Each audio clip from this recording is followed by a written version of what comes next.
Hello, everybody. My name is Samuel Capers. But I'm starting to get used to the name Sammy, just like my beloved Linda calls me. Right now, I found the perfect woman. Someone who can become just as sadistic as I am.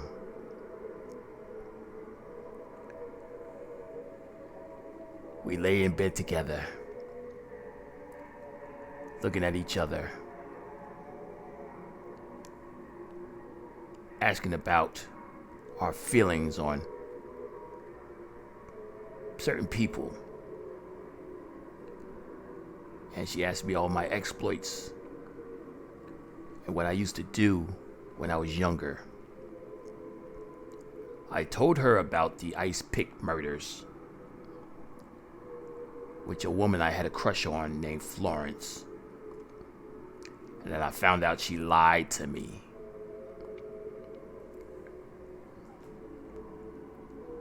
But then I told her another story. A story when I was working at a mechanic shop. A customer came in. He dropped his car off because it needed to be serviced.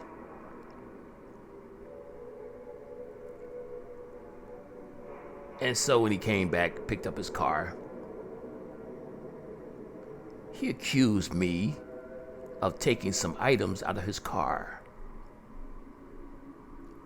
And I'm looking like, I don't know what you're talking about. Everything's in your car was what you left everything in your car. But this customer was very irate, very ignorant. And he swore this item was in his car. And I said, no, nothing was touched in your car.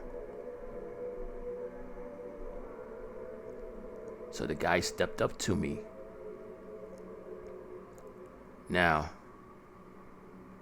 I'm already have attitudes against people. I don't like people. So, as soon as he come close to me, I said, look, if you step up to me, you're going to get hurt. He doesn't know that I'm next to some tools, especially this large wrench that's really heavy right by my right hand. So he looked at me, he started arguing, and he looked like he was about to throw a punch.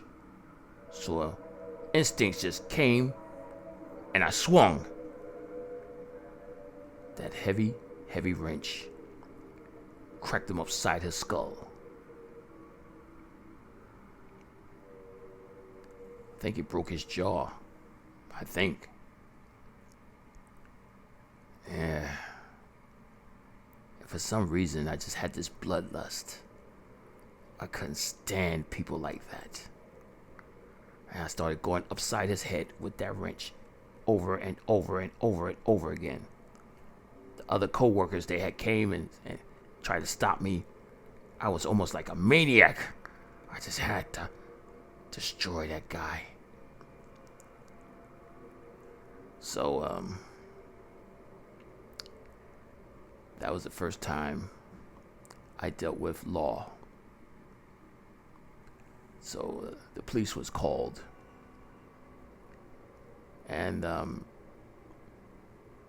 I tried to plead self-defense. But it was like the judge says, self-defense if you would have hit him once. You went crazy and tried to kill that guy.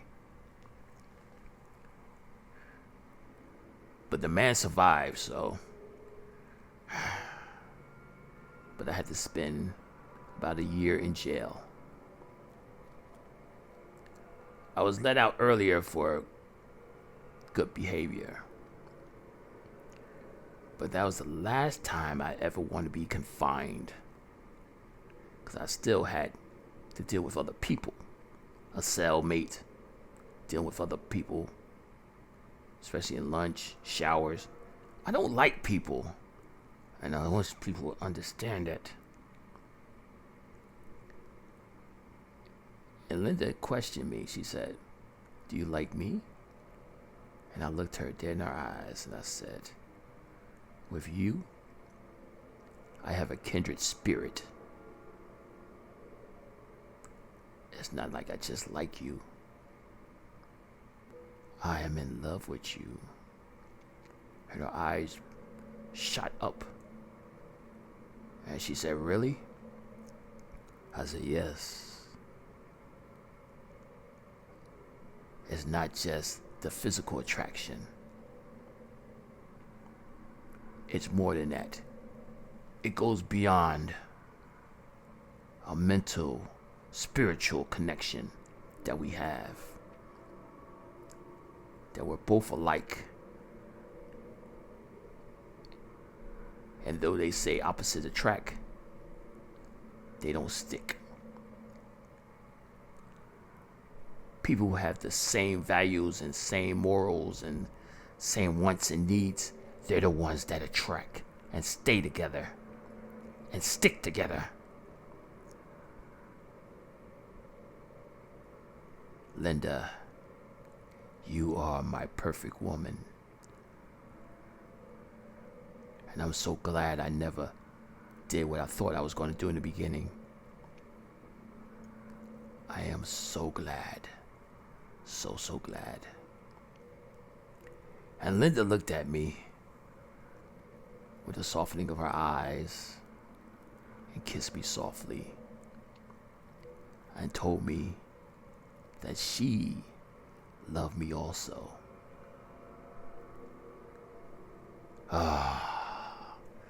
The passion keeps growing stronger and stronger between us.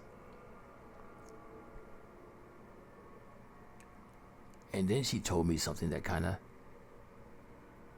took me by surprise.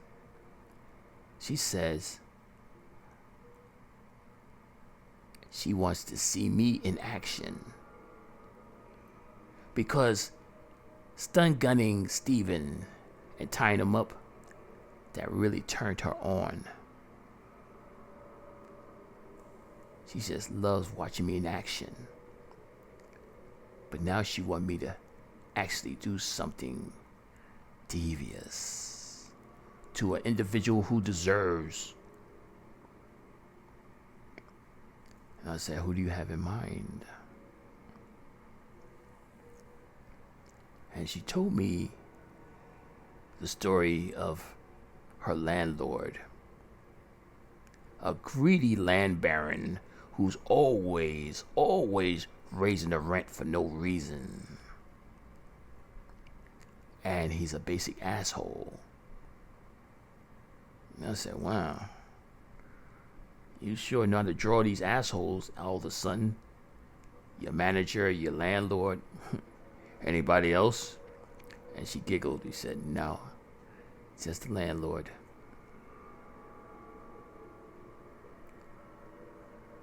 I said, "What about him? Is he married? Do they have kids?" She said, "No, he's just a single man and also a single pervert." As soon as she said those words, I started thinking, okay. And I asked questions. I said, "In your building, are there rooms or more apartments to rent?" She said, "Yes, there's vacancies. What do you have in mind?" Well, I'm going to take my time and pay your landlord a visit and inquire about an apartment to rent.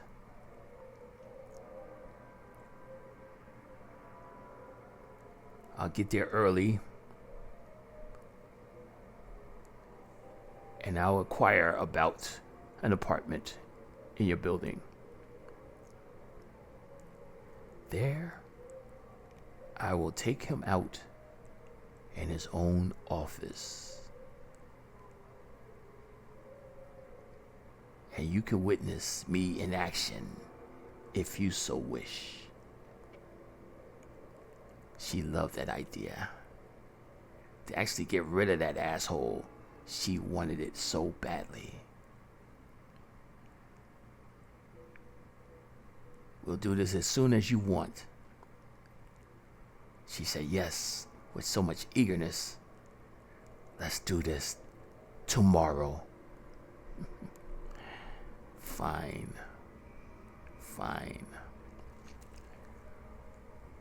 So, do you want this done quickly? Or do you want me to take my time? And she looked at me, said with this wicked smile, do whatever you feel. Just he is such an evil man that you got to get rid of him. Fine. And then we hugged and embraced, and we made love the rest of the night. Yeah.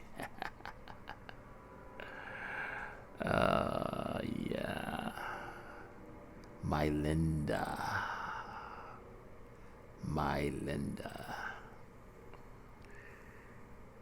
So in this morning time,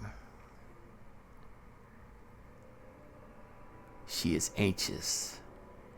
She's so thrilled to be doing this. We get dressed and go downstairs. Malcolm says, you want me to fix those, do those jobs? I say, yes. You got the key, and everything is right where it's supposed to be. Please fix it. I'll be out for the rest of the day. Okay. And he looks at my Linda, like with a strange look. Maybe just admiring, but I let it slide. Because Linda was looking good. So we get in our car. And I start it up. And head towards where she lives at.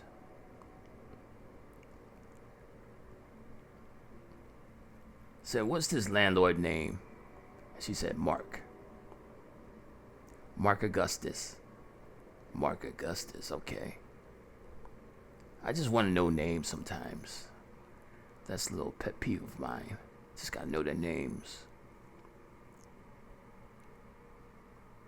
So I get to the apartment building, and we go over to the rental office.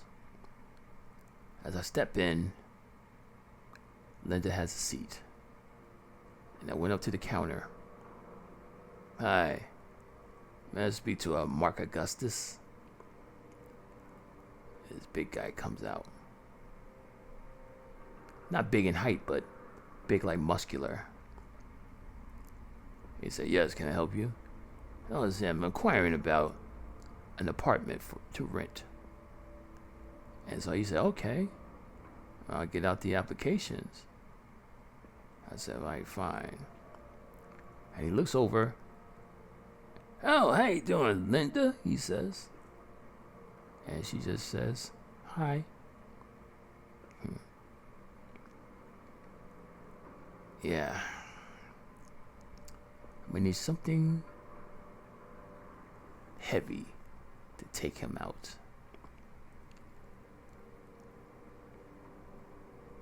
And so he says, what you looking for? 1 bedroom, 2 bedroom, a studio? I said, I'm looking for a studio. Because I do a lot of artwork. He said, oh, great. So as he's preparing the paperwork, I reach in my trench coat, and I have a nice heavy leaded slappy leather and it's heavy. So he's ducking down, preparing and signing certain things. In one swoop, I club him upside the head. Bam! He kind of stirs, He's kind of heavy set, so I hit him again. Bam! Right upside the head again. This guy won't go down. God damn. I hit him over and over and over again. And I said, Linda, lock the door. So she locks the door. I go behind the counter. And I start unfastening his collar. He has a nice tie. I take that tie and I wrap it around his neck because he's still shaking, still trying to fight. And I tie it around his neck and I choke the shit out of him. And Linda just come over and looks. Yes, that's it, Sammy. The guy is gurgling.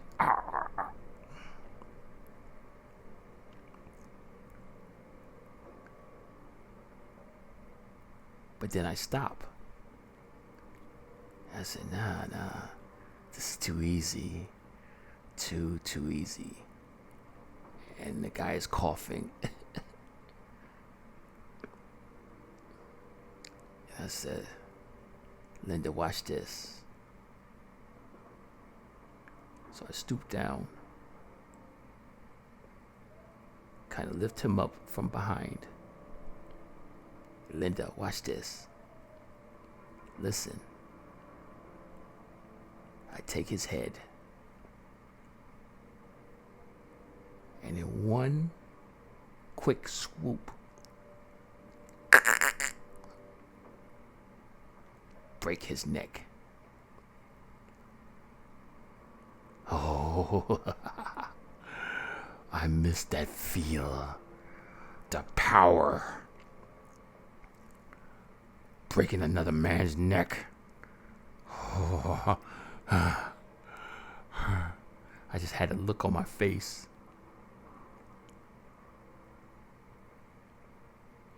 And Linda leans over from behind the counter and kissed me on my mouth. Oh, yeah. And she said, thank you, Sammy.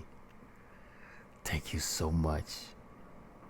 I said, you're welcome, Linda. It was my pleasure. This felt so good. Just the feel, the cracking, the sound, and feeling his muscles relax so that they die. It felt so good. I was shaking with pleasure. And she just saw the look in my face. I just kissed her more. But I said, oh no, we gotta do something with the body. She said, there's a back room. I said, yeah, that's good. So I helped drag his body to the back. It's got kind of boxes and stuff, so I kind of pushed him behind the boxes, stacked them, and I guess somebody will find him once they smell his body decaying, with his flesh rotting, and the flies. Yeah.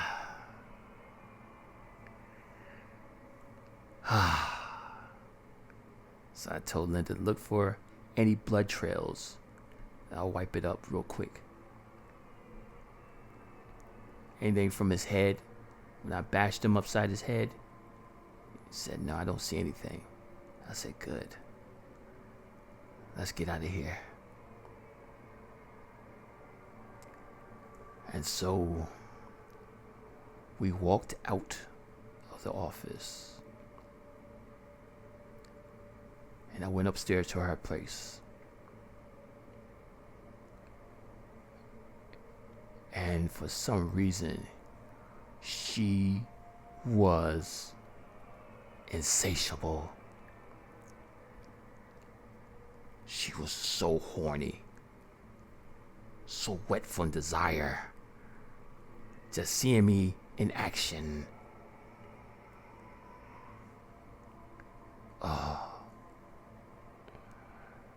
Oh my God, that was so splendid.